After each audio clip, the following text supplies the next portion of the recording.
মুসলমান ভালো করে শুনে যাবেন। হযরত জুরাইজ রাহমাতুল্লাহির কথা বলছিলাম। দেখেন কত বড় বুজুর্গ, মা বদদুয়া করলো, মা বদদুয়া করার সাথে সাথে শেষ। কথা কন না কেন? বুঝতেছেন? আল্লাহর নবী তার হাদিসে বলতেছেন, শোনো, মা বদদুয়া করে চলে গেল, কিন্তু জুরাইজের আকাশে মেঘ জমে আছে। জুরাইজ জানে না তার আকাশে মেঘ জমা। এজন্য কখনো কোনো মানুষের ক্ষতি করবেন না। যদি অন্য মানুষের ক্ষতি করেন তাহলে ভাববেন আপনার আকাশে মেঘ জমে থাকবে। যদি অন্যের মাল কেড়ে নেন মনে রাখবেন আপনার আকাশে মেঘ জমে থাকবে। যদি অন্যর সাথে জুলুম করেন তাহলে ভাববেন আপনার আকাশে মেঘ জমে আছে। মেঘ জমে থাকবে, মানুষ জানে না তার তকদিরের আকাশে গজবের মেঘ জমে আছে। জুরাইজ জানে না তকদিরের আকাশে মেঘ জমে আছে। জুরাইজ তো নিরবিচ্ছিন্নভাবে নিশ্চিন্তে আল্লাহর ইবাদতে মশগুল। আল্লাহু আকবার। হযরত জুরাইজ রাহমাতুল্লাহি আলাইহি মশগুল ইবাদতে। দীর্ঘদিন পার হয়ে গেল, মা আর কোনোদিন তার খানকায় ফিরে আসে নাই। মা আর কোনোদিন তার খানকায় ফিরে আসে নাই।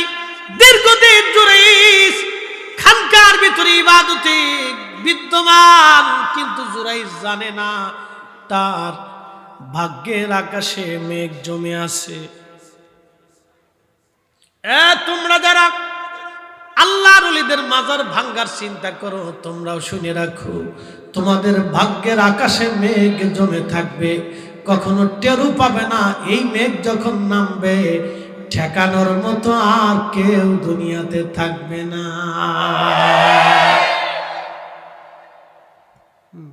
মনে রাখেন, হুজুর গাউসে পাক হুজুর খাজা বাবা আজমিরির সাথে দ্বন্দ্ব করে রাজা পৃথ্বীরাজের ভাগ্যের আকাশে মেঘ জমা ছিল।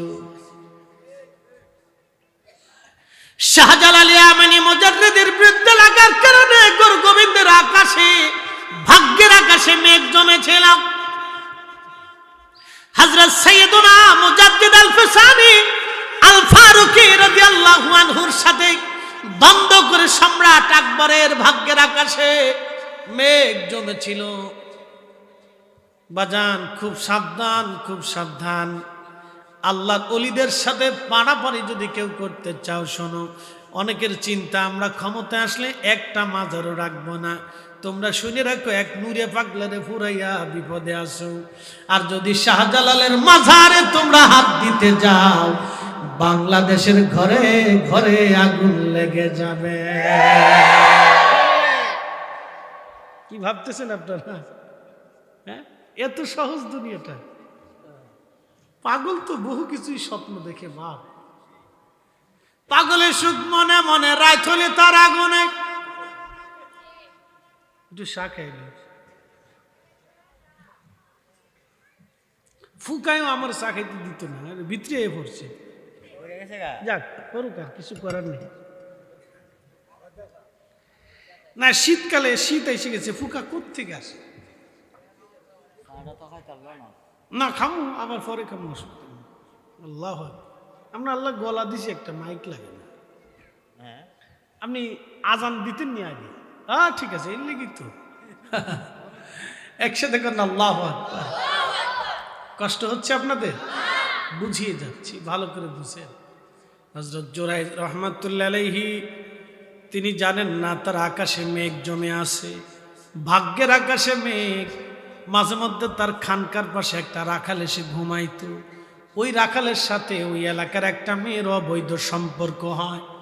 এই অবৈধ সম্পর্ক হওয়ার পিছনে হয়ে যাওয়ার পরে ওই মেয়েটার সাথে ওই রাখাল একবার জেনা করলো। জেনার কারণে মেয়েটা অন্তঃসত্ত্বা হয়ে গেল, বাচ্চা কনসেপ্ট করলো ওই মেয়েটার।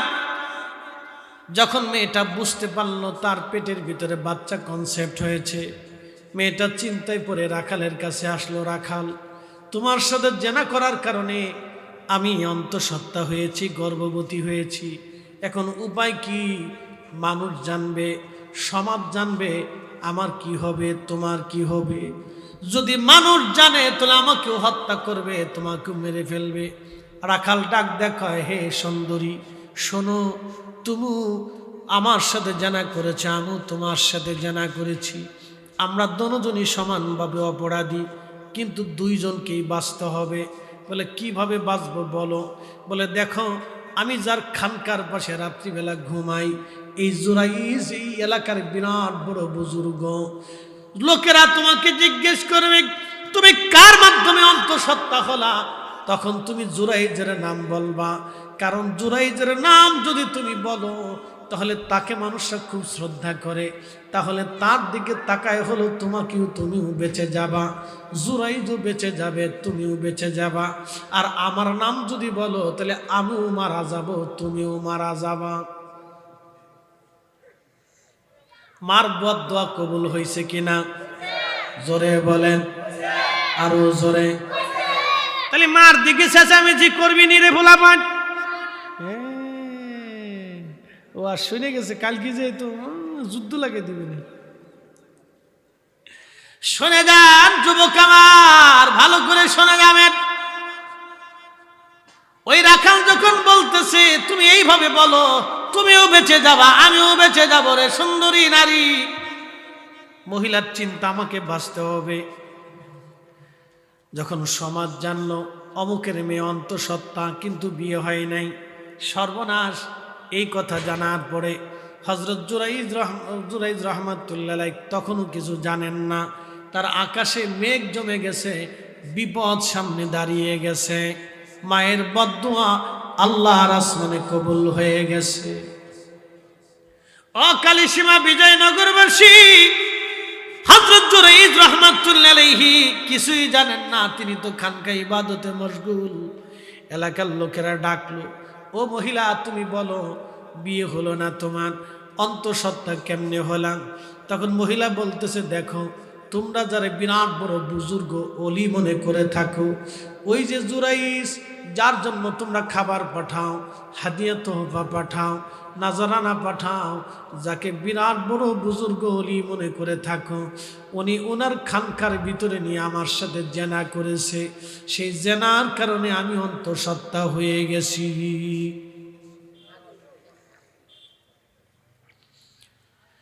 যুবকরা লাঠি সোটা নিয়ে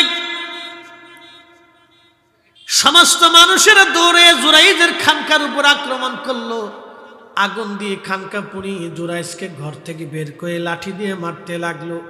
জুরাইজ বলল, এ লোকেরা তোমরা আমাকে হঠাৎ করে আক্রমণ করলা, মারো, কারণ কি, আমার অপরাধ কি বলবানি? লোকেরা বলো তুমি ভণ্ড প্রতারক, তুমি ওই মহিলার সাথে জানা করেছো, সে অন্তঃসত্ত্বা।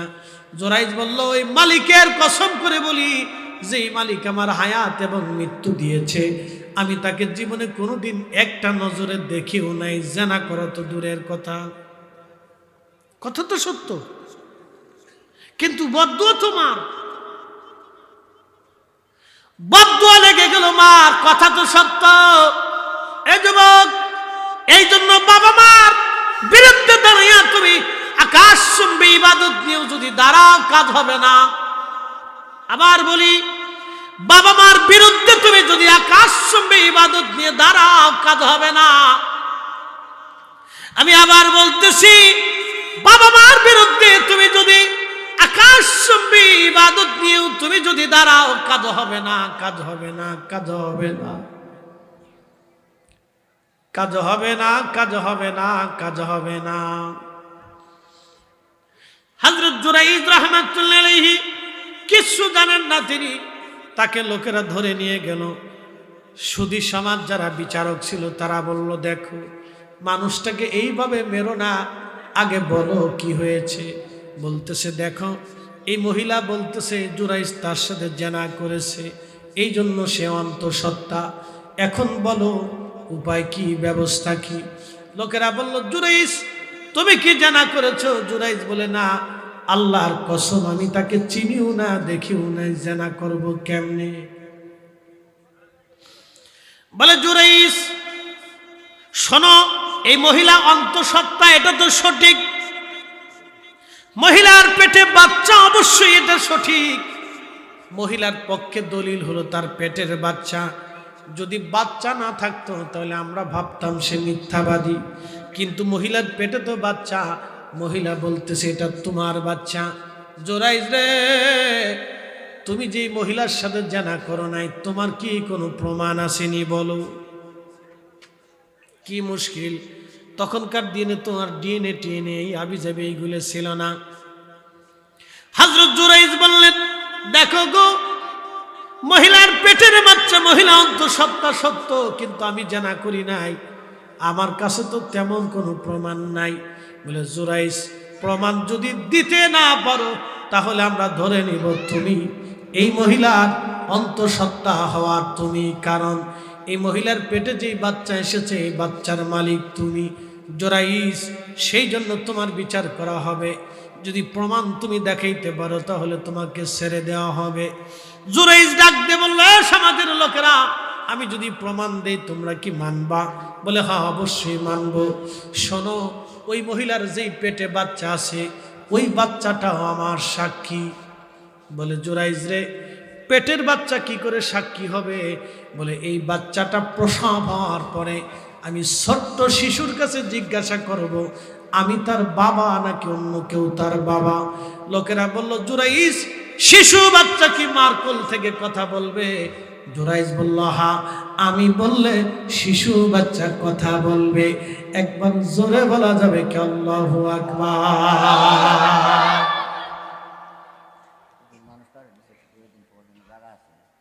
বইব থাক থাক, কেউ আছে দাঁড়াইয়া শুনতে মজা পায়, লড়াইয়ের না।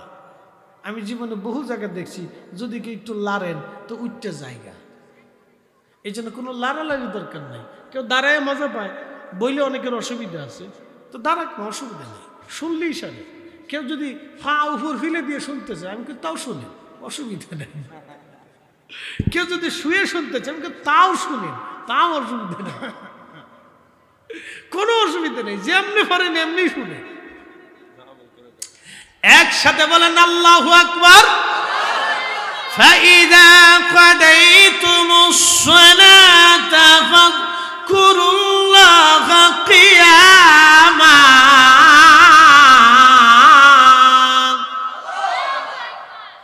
আল্লাহ বলে নামাজ শেষ করছো, ফাযকুরুল্লাহ, আমি আল্লাহ জিকির করো, কিয়ামা, দাঁড়ায় রইছো দাঁড়ায় দাঁড়ায় করো, অকুউদা, বসে রইছো বসে বসে করো, ওয়ালা জুনুবিকুম, শুয়ে রইছো শুয়ে শুয়ে করো।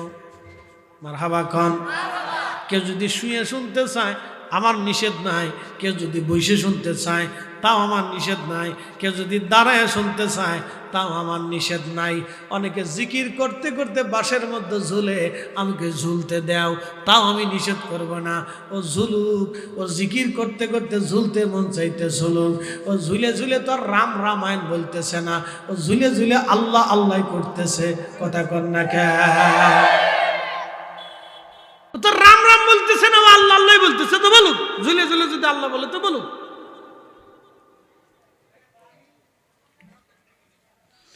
আমরা সুন্নিরা অনেক সময় দাঁড়ায় জিকির করি, কি হয় না? অনেক দরবারে দাঁড়িয়ে জিকির হয়। শুধুই বাংলাদেশে দাঁড়িয়ে জিকির হয় না, পৃথিবীর বহু দেশে হয়। উজবেকিস্তানে দাঁড়িয়ে জিকির হয়, কাজাখস্তানে, চেচনিয়া, বসনিয়া, হার্জেগোভিনা, রাশিয়া, এই সমস্ত তুর্কিস্তানে দাঁড়িয়ে দাঁড়িয়ে জিকির হয়। নকশবন্দিয়া তরিকায় দাঁড়িয়ে দাঁড়িয়ে জিকির করার একটা সবক আছে। নকশবন্দিয়ার তরিকার সালেক যারা, তারা অনেক সময় দাঁড়িয়ে দাঁড়িয়ে জিকির করে। আমি আফ্রিকাতে দেখেছি দাঁড়ায় দাঁড়ায় জিকির করে। একবার জোরে কন্যা মারহাবা। খালি ফতোয়ার গুতাগুতি বাংলাদেশে, খালি ধাক্কা ধাক্কি বাংলাদেশে, ফতোয়ার ধাক্কা ধাক্কি খালি বাংলাদেশে। ও দাঁড়ায় করলো কে, ওর মাথা লড়াইলো কে, ও হাত লড়াইলো কে? আরে বেটা, এত ফতোয়া দিস নি। গুতাগুতি করতে করতে বাংলাদেশের ইসলাম শেষ। না, নাই কিছু। বলে হুজুর কেমনে আছে? বলে কেমনে থাকবে? প্রধান উপদেষ্টা সুদের কারিগর, তো থাকবে কেন? ও নাই কিছু।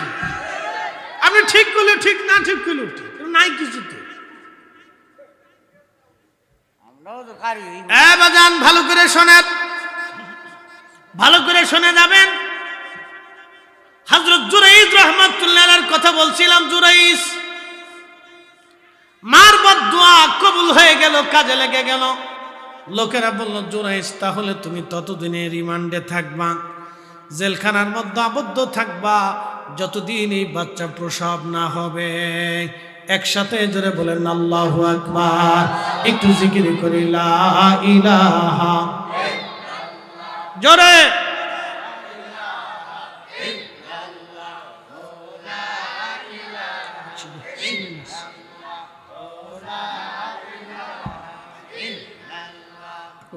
লা ইলাহা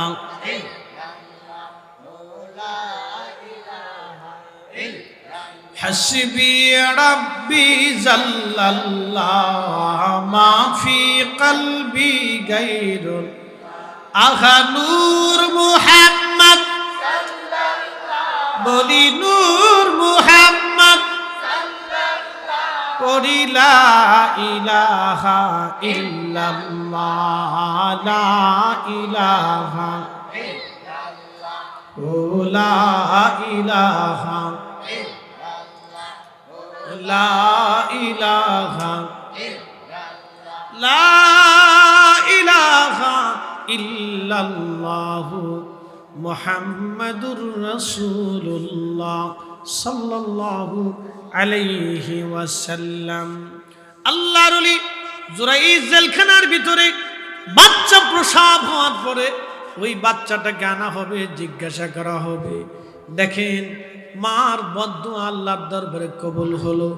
এই জন্য আল্লাহ বলেন ওয়ালা তানহারহুমা ওয়া কুল লাহুমা কাওলান কারীমা। আল্লাহ বলেন, হে বান্দা, সাবধান করে তোমাকে বলে দিয়ে যাচ্ছি, তুমি বাবা মার সাথে ধমক দিয়ে কথা বলবে না। একসাথে বলেন আল্লাহু আকবার। বাবা মার সাথে ধমক দিয়ে কথা বলবে না বান্দা। শোনো বান্দা, এখানে শেষ না। তুমি তোমার দয়ার ভাষা, মায়ার ভাষা, ভালোবাসার ভাষা দিয়ে, নরম নরম কথা দিয়ে বাবা মার সাথে কথা বলবে। ওয়াখফিদ লাহুমা জানাহাল যুল্লি মিনার রাহমা। তোমার জীবনের যত দয়া আছে, মায়া আছে, যত ভালোবাসা আছে, সব ভালোবাসা তুমি তোমার মা এবং বাবার জন্য বিছায়া দিবে।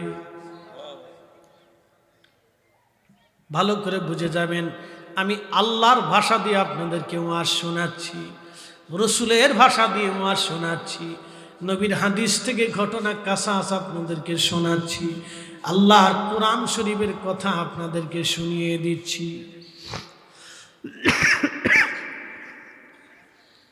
বিজয়নগরবাসী, বাচ্চা প্রসব হলো, মার পেট থেকে বাচ্চা খানা আসলো, সমাজ বিচার বসে গেল, রাষ্ট্র। জুরাইজ আদালতে দাঁড়ানো হলো। ওই মহিলা তখনও জানে না কি হতে যাচ্ছে। মহিলার চিন্তা, আমাকে বাঁচতে হবে, আমাকে বাঁচতে হবে যে কোনো মূল্যে, আর এই বাচ্চাটা জুরাইজের ঘাড়ের উপরে চাপিয়ে দিতে হবে যে কোনো মূল্যে। বলেন তো বদদুয়াটা কার? আরো জোরে। জুরাইজের অপরাধ কি? আপনি তো মাকে ধমক দিয়েছেন, সে তো মাকে ধমক দেয় নাই, শুধু দরওয়াজাটা খুলে নাই, মার সাথে কথা বলে নাই। জুরাইজ তো আর খারাপ কাজ করে নাই, আপনি তো মেয়ে বের করে নিয়ে আসছেন, মেয়ে বের করে আইনা আবার বাপ মার ঘরের মধ্যে উঠে বাপ মার সাথে ঝগড়া করে ভাগছেন। জুরাইজ তো তাও করে নাই, শুধু আল্লাহর ইবাদতে রত ছিল, মার বদদুয়া কবুল হলো।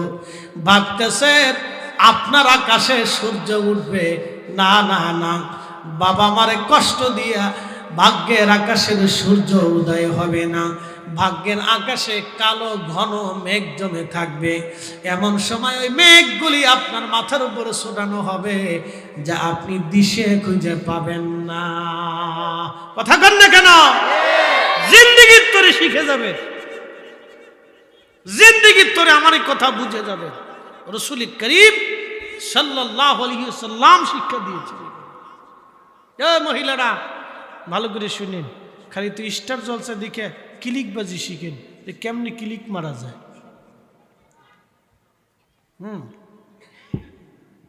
এটাই শিখে, যারা কি শিখবে, ওর সাথে আছে কি, আর কেমনে লিপস্টিক মারবো, সোনু মারবো, পাউডার মারবো, এই আপনার কি কয় এটা মুখে কি মারে এটা, হ্যাঁ? আরে না, এটা না, আরে মেকআপ, মেকআপ সাতা ভুলেও যায়, মেকআপ মেকআপ কতদূর আডা দলে আডা মাঝে মধ্যে ঢাকাতে দেখা যায়। ওরে বাপ রে বাপ, শুক্রবার হলে ঢাকায় বিয়ে বাতি বাজে না, কমিউনিটি সেন্টারের সামনে দেখে যায় বুড়ি বুড়ো হয়ে গেছে গা। মায়ের সাজনের থেকে মায়ের মা বেশি করে সেই দিয়েছে। বাপ রে বাপ, কি সাজ দিছি। শয়তানের দূরে দাঁড়া দাঁড়া চিন্তা করে যে আমি শয়তান না, এইগুলি শয়তান। এই বুড়া কালে বুড়া বেডির এত সাজের দরকার কি? চিন্তা করে নফস কতটা তাকে নিকৃষ্ট করে ফেলছে, নিচু বানিয়ে ফেলছে, নফসটাকে কতটা চরিত্রহীন করে ফেলছে যে বৃদ্ধকালেও তাকে মেকআপ করে সাইজে তারপরে মানুষের সামনে আসতে হবে। মানুষের হায়া লজ্জা একেবারে কুকুরের চেয়ে নিকৃষ্ট হয়ে গেছে। এই কথা কেন জোরে বলেন? পরিবেশের তো দরকার, সভ্যতারও তো প্রয়োজন। কালী সীমাবাসী ভালো করে শুনে যাবেন, মহিলার বাচ্চাটা নিয়ে আসা হলো, জুরাইসকে বলা হলো, জুরাইস তোমার সাক্ষী উপস্থিত। মহিলা বাচ্চা প্রসব করেছে, বাচ্চার সামনে এবার তোমার সাক্ষী হাজির করো। আল্লাহর নবী বলেন, আমার উম্মতেরা তিনটা বাচ্চা মার কোলে থেকে কথা বলেছিল, তিনটা বাচ্চা মার কোলে কথা বলেছিল। হযরত ঈসা রূহুল্লাহ তার মায়ের চরিত্রের ব্যাপারে কোলে থেকেই তিনি সাক্ষ্য দিয়েছিলেন। হযরত ঈসা রূহুল্লাহ আলাইহিস সালাম ছোট্টকালে মার কোলে যখন ঈসা নবী দুনিয়াতে আসলেন, ইহুদিরা বলল ঈসা, ইহুদিরা বলল মারিয়াম তুমি অপবিত্র, তুমি জিনা করেছ।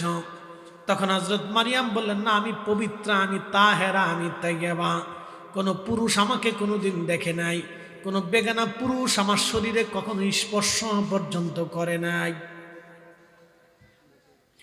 হযরত মারিয়াম কিন্তু আমাদের নবীর স্ত্রী হবে, মারহাবা বলবেন না?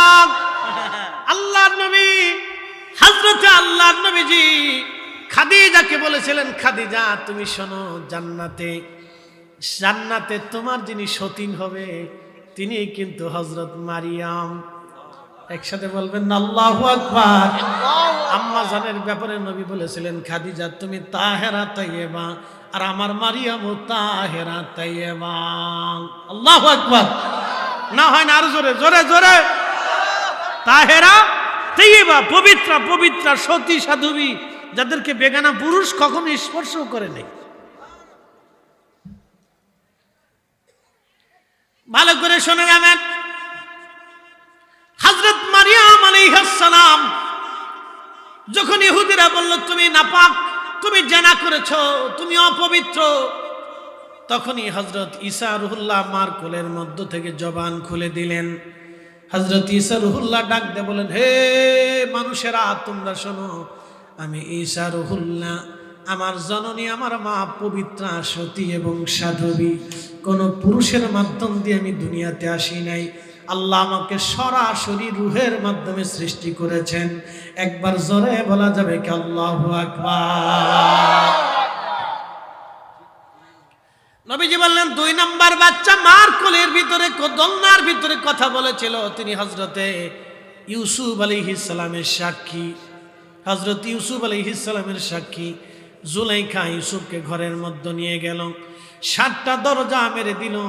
7টা দরজা মারার পরে একেবারে অন্দরমহল নির্জন নিবৃতে জুলাইখা হযরত ইউসুফের সৌন্দর্য দেখে পাগল হয়ে গেল, পাগল হয়ে গেল, পাগল হয়ে গেল, একেবারে পাগল হয়ে গেল। কিছু মেয়েরা দেখবেন হঠাৎ করে ছেলের জন্য পাগল হয়ে যায়, কিছু মেয়েরা হঠাৎ করে ছেলের জন্য পাগল হয়ে যায়, কিছু ছেলেরাও দেখবেন ওই মেয়েটার জন্যই পাগল, তার ওটাই বিয়ে করতে হবে, অন্য কেউ পছন্দ করে না। এটা সাইকোলজিক্যাল প্রবলেম, বুঝতে পারছেন? হ্যাঁ, বিরাট বড় সমস্যা, এটা অনেক বড় প্রবলেম। এটা ওই মেয়েটার বিয়ে করতেই হবে, ওরে সারা বাঁচবে না, ও কচু গাছের সাথে গলায় দড়ি দিবে। হ্যাঁ, ও বাপও চিনে না, তখন মাও চিনে না, খালাও চিনে না, আত্মীয় স্বজন কাউরেই চিনে না, তখন খালি ওই বেডিরই চিনে। কি কথা কর না কেন? সাইকোলজিক্যাল একটা প্রবলেম আছে মানুষের মগজে, আত্মার ভিতরে। এটার বাটাম চালান দিতে হয় সময়। খুব ভালো করে শুনবেন, মেয়েটা ওই রকম পাগল, ওরে ছাড়া আর কিছু বোঝে না, বাপ মাও চেনে না। তো জুলাইখার এরকম প্রবলেম হয়ে গেল, হযরত ইউসুফের জন্য দেওয়ানা জিনা করবে, অন্দরমহলে নিয়ে গেল হযরত ইউসুফ আলাইহিস সালাম। একটা একটা করে পায়জামায় গিরা মারতে লাগলেন। গিরা মারতে মারতে মারতে মারতে 11টা গিরা মারলেন। ইউসুফ, আমার মনের ইচ্ছা যদি পুরা না করো তাহলে তোমাকে আজ ছাড়বো না।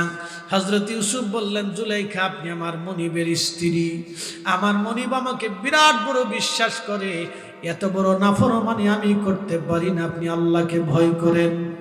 হযরত ইউসুফ লক্ষ্য করলেন জুলাইখা একটা মূর্তির উপরে তোয়ালে দিয়ে ঢাকতেছে কাপড় দিয়ে।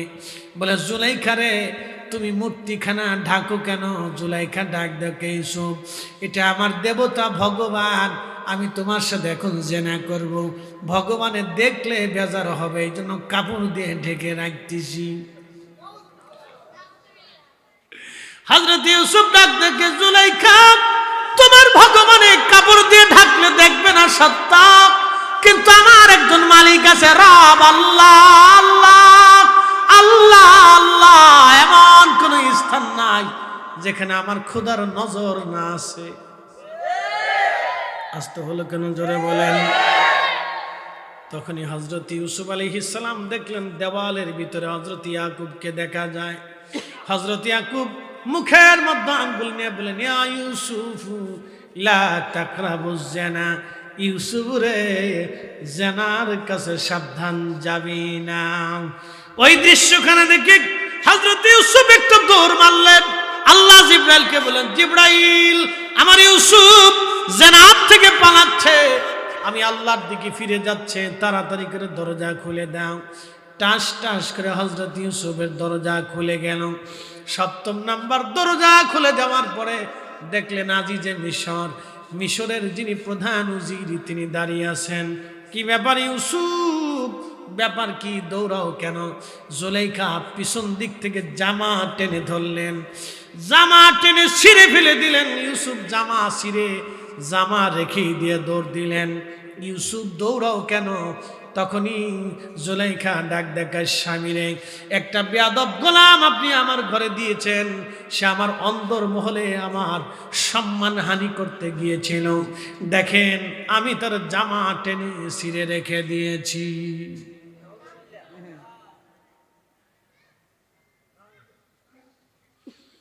জামা টেনে ছিঁড়ে রেখে দিয়েছি। ঠিক তখনই ইউসুফ কয়, না, মিথ্যা, আপনার স্ত্রী আমাকে অন্দরমহলে নিয়ে তার সাথে জেনার জন্য উদ্বুদ্ধ করেছিল, আমি পালাচ্ছি। ইউসুফ রে, তোমার পক্ষে কি কোনো দলিল আসেনি? হযরত ইউসুফ বললেন, হ্যাঁ, আমার পক্ষে দলিল আছে। বলে, কি দলিল? বলে, দলিল হলো আপনার পাশের রুমে আপনার ভাতিজা দোলনায় শুয়ে আছে, আপনি ছোট্ট শিশু বাচ্চার কাছে যা জিজ্ঞাসা করেন আমি দোষী না আপনার জুলাইখা দোষী। বলে, বাচ্চা কি কথা বলবে? হ্যাঁ বলবে, যান।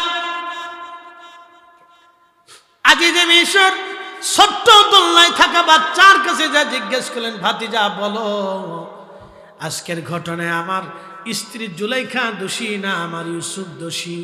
তখন বাচ্চার জবান খুলে গেল। বাচ্চা ডাক দে বলে, আজিজে মিশর, জামার সামনে থেকে যদি ছিঁড়ে যায় তাহলে ইউসুফ দোষী, আর জামার পিছন দিক থেকে যদি ছিঁড়ে যায় জুলাইখা দোষী। জোরে করেন আল্লাহু আকবার, আরো জোরে বলেন আল্লাহু আকবার। আজিজে মিশর এসে দেখলেন জামার পিছন দিক থেকে ছেঁড়া। ডাক দেখে, জুলাইখা তুমি দোষী। জুলাইখা কয়, স্বামী গো সাবধান, আর কিন্তু কথা বাড়াবেন না, ইজ্জত কিন্তু আপনার চলে যাবে। বেডিদেরকে আল্লাহ একটা উপস্থিত বুদ্ধি দিয়েছে, কিচ্ছু না বললে সেরাত করে চোখের পানি ছেড়ে দে, কাঁদে দেবে।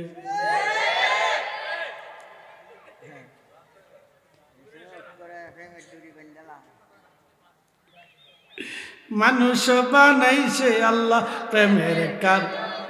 পরে পরে গা, এরা না থাকলে কিন্তু জগৎ অন্ধকার হয়ে যেত। কি কথা কর না, ঠিক আছে না? এদেরকে আল্লাহ পাঠাইছে আমরা আলো দিয়ে রাখার জন্য। কান্দুকার যাই করুক, এগের দরকার, এগের ছাড়া কিন্তু সৈবদের তরকারি নসিব হইতো না, মনে রাখতে। আরামের ঘুমটা কিন্তু হইতো না, যতই ফাড়াফাড়ি করেন কাজ হবে না।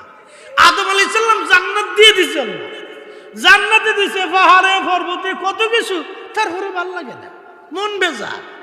আল্লাহ তো জানে যে কি লেগে মন বেজার। তো গমে তো উঠতে দেখে সুন্দরী একজন বই রয়েছে, ঢাকনা মরে দেখে, এটা আবার কি এত সুন্দর। তো দেখতে গেছে, আল্লাহকে দাঁড়াও, অপেক্ষা করো। বলে কি হয়েছে? বলে কি করো? আল্লাহ দেখতেছি সুন্দরী তো, আল্লাহকে বিয়ে করার লাগবে। বলে বিয়ে আবার কি? ফেরেশতা যাচ্ছে, জিবরিল আমিন এসে হিজাব কবুল করাইলেন। আদম আলাইহিস সালামের বাম পাজরের বাঁকা হাড়, কিঞ্চিত বাঁকা হাড় থেকে, কিঞ্চিত বাঁকা হাড় থেকে আম্মাদান হাওয়াকে আল্লাহ বানাইলেন। আল্লাহু আকবার। বিয়ে হলো। হযরতে জিবরিল বলল, আদম আপনি মহারানা দেন। বলে মহারানা কি? বলে আল্লাহর পক্ষ থেকে আপনার স্ত্রীকে আপনার সম্পদ থেকে মহারানা দেন। বলে আমি আল্লাহর জান্নাতে খাই, আল্লাহর জান্নাতে ঘুমাই, মহারানা আবার কোথা থেকে পাবো? আল্লাহ ডাক দিলেন, জিবরিল আমার আদমকে বলে দাও আমার আখিরি নবী রাহমাতুল লিল আলামিনের নামে 3 বার মতান্তরে 11 বার দুরূদ শরীফ পড়ে যেন তার আমার হাওয়া এবং তার স্ত্রী হাওয়াকে যেন মহারানা দিয়ে দেয়, তাহলে এই মহারানার হক আদায় হয়ে যাবে। আমার নবীর দুরূদ শরীফ দিয়া সেদিন আদম সফিউল্লাহর মহারানা হয়েছিল। একবার জোরে বলা যাবে কি মারহাবা? এই জন্য সূত্র গোপনটা বলে দিয়ে যায়, যেই কাজ দুরূদ দিয়ে শুরু হয় ওই কাজে বরকত হয়, বরকত হয়, বরকত হয়। এই জন্য আমাদের পীর মাশায়েখ উলামা ফুদালারা বাড়িতে মিলাদ পড়াইয়া দুরূদ পড়াইয়া তারপরে দোয়া করাইতো। কথা কর না কেন, ঠিক কিনা?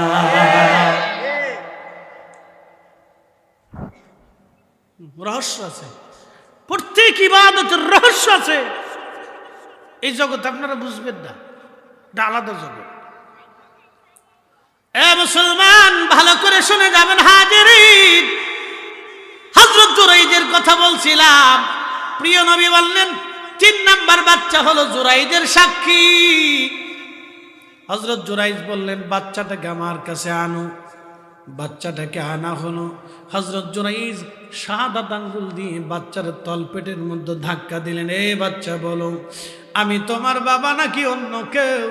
সেই সময় হযরত জুরাইজের সাক্ষী জবান খুলে যায় বলল, ও সমাজের মানুষ, এই জুরাইজ আমার বাবা না, অমুক রাখাল আমার বাবা। আমার মা ওই রাখালের সাথে জেনা করেছিল, আমি তার ফসল। আল্লাহর ওলি জুরাইজ একেবারে নির্দোষ, তার কোনো দোষ নাই।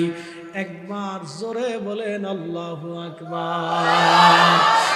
এত বড় বুজুর্গ মার কাছে ধরা, বুজুর্গ ঠিক আছে না? এত বড় বুজুর্গ মার কাছে ধরা, কথা কন না কে? এত বড় বুজুর্গ মার কাছে ধরা। সাকি আরো খাবেন? আচ্ছা খান। এত বড় বুজুর্গ মার কাছে ধরা, এই জায়গা আমরা সবাই ধরা, কি কথা কন না কে? আমরা সবাই ধরা। আল্লাহ ডাক দিলেন, এ বান্দা তুমি তোমার বাবা মার খেদমত করো, দয়া মায়া ভালোবাসা সব দিলে দাও। শুধু এইখানে শেষ না, যদি বাবা মা মরে যায় আল্লাহ বললেন ওয়াজ শুনে যাও, ওয়াকুর রাব্বিরহামহুমা কামা রব্বায়ানি সগীরা।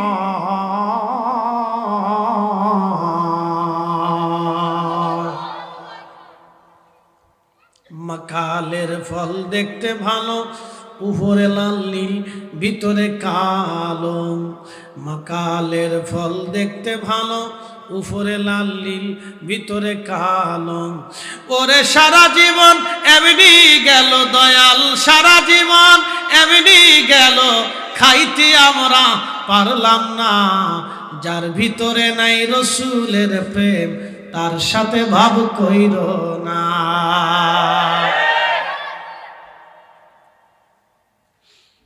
আল্লাহ ডাক দিলেন, বান্দারে তোমার বাবা মা যদি মারা যায় তাহলে এইভাবে দোয়া করো, এইভাবে তুমি দোয়া করো, রাব্বি রাহমহুমা কামা রাব্বায়ানি সগীরা। আল্লাহ তুমি জান্নাতে আমার আব্বা আম্মাকে সেইভাবে লালন পালন করো, রাব্বায়ানি সগীরা, ছোট্টকালে আমার মা আমাকে যেইভাবে লালন পালন করেছিল, আমার মা আমাকে দুলি দুলি ঘুম পাড়িয়েছিল, আমার শরীরে তেল মালিশ করে দিয়ে, ছোট্ট পায়ের মধ্যে তেল ঘষে দিয়ে মা বারবার চুমা লাগাইছিল। আমার মা আমারে গোসল করাইয়া আমারে মুছিয়া কলিজার ভিতরে নিয়া আমারে মা কোলের মধ্যে নিয়ে ঘুম পাড়াইছিল। আল্লাহ একটা রজনীও মা আমার সারা থাকে না, আমি মার সারা থাকি নাই। আল্লাহ বড় না হওয়া পর্যন্ত মা আমাকে নজরে কোলে কোলে কাছে কাছে মা রেখেছিল। আমি মা ছাড়া কিছু বুঝি নাই, মা আমার ছাড়া কিছু বুঝে নাই। রব্বুল আলামিন যেইভাবে মা আমার খাবার মুখে দিয়ে আদর করে খাওয়াইলো, আদর করে করে খাওয়াইলো, আমি খাইতে চাইনি, মা আমাকে খাওয়াইতো। আল্লাহ ছোট্টকালে যেইভাবে মা আমাকে লালন পালন করেছে, ইয়া রব সেইভাবে আমার বাবা আমাকে তুমি জান্নাতে লালন পালন করো। বন্ধুরে, এই জন্য যারা দোয়া মানে না ও বেটা নাফরমান। যে দোয়া মানে না সে বাবা মার হক আদায় করতে পারে না, যে দোয়া মানে সে বাবা মার হক আদায় করে। সাহাবী বলেন, হুজুর বাবা মা মারা গেছেন, এখন কি তারা হক পায়? বলে হ্যাঁ পাবে। তুমি যতদিন পর্যন্ত জীবিত থাকবা ততদিন বাবা মা হক পাবে। ইয়া রাসূলুল্লাহ কি পাবে? বলে বেশি বেশি করে দোয়া করবে এবং তার আত্মীয় স্বজনের সাথে সুসম্পর্ক রাখবে, কোনো ওসিয়ত করলে সেটা পালন করবে, রক্ষা করবে। বাবা মার জন্য বেশি বেশি করে দোয়া করবে। দোয়া কেমনে করবে আল্লাহ নিজে শিক্ষা দিলেন। এখন যারা দোয়া মানে না, মূলত সে বাবা মার হক আদায় করতে পারে না। আজকে ওরা কারা? যারা নামাজের পরে দোয়া, মিলাদের পরে দোয়া, মাহফিলের পরে দোয়া, ইশারের সওয়াবের পরে দোয়া, কোরআন খতমের দোয়া, ফেদাতের ফতোয়া মাইরে মেরে বন্ধ করতে চায়, ওরাই হলো শয়তানের কারিগর। এই হাত উঁচু করে বলেন ঠিক কিনা? দোয়া চলবে কি চলবে না?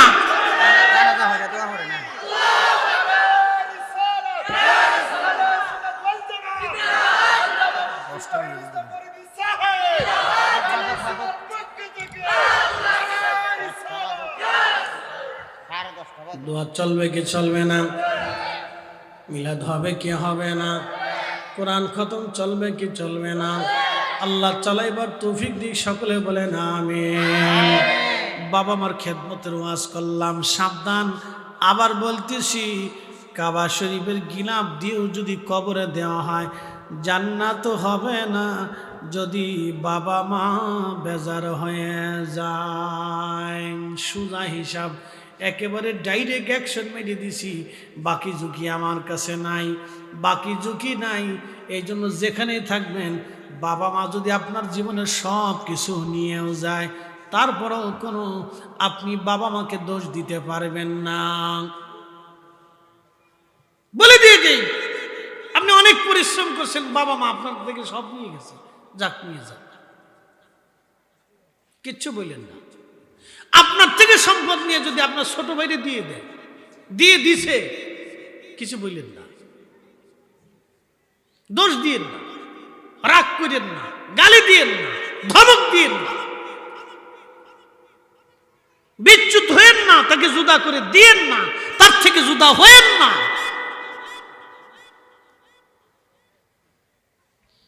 উনি যদি বেইনসাফি করে তাহলে উনি হিসাব দিবে, আপনার দেওয়ার দিবেন না।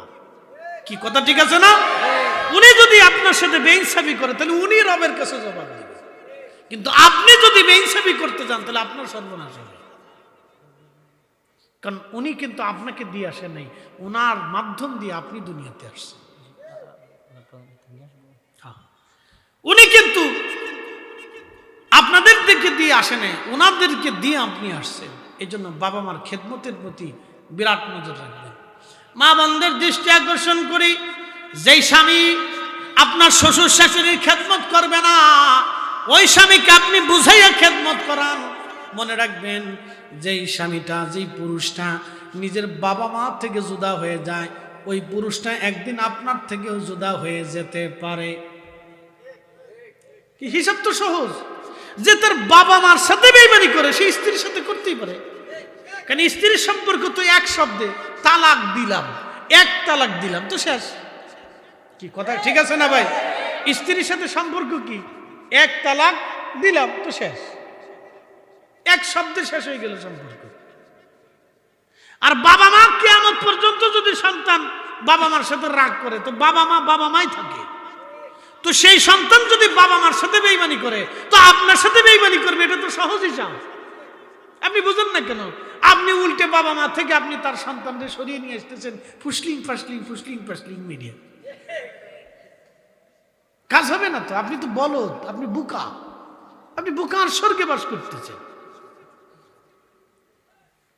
এই জন্য এগুলি হিসাবের কথা, হিসাব করতে হবে। বোন আমার, আল্লাহ আপনাদের দিনকে, জীবনকে সুখময় করুক, আমরা দোয়া করি। আমরা পরামর্শ দিই, আপনাদেরকে নসিহত করি, উপদেশ দেই, বুঝাই, কিছু কথা শিখাই, কিছু কথা জানাই, ইতিহাস থেকে, তারিখ থেকে, কিতাব থেকে, হাদিস থেকে, কোরআন থেকে আপনাদেরকে শিখাই, বাস্তবতা থেকে শিখাই।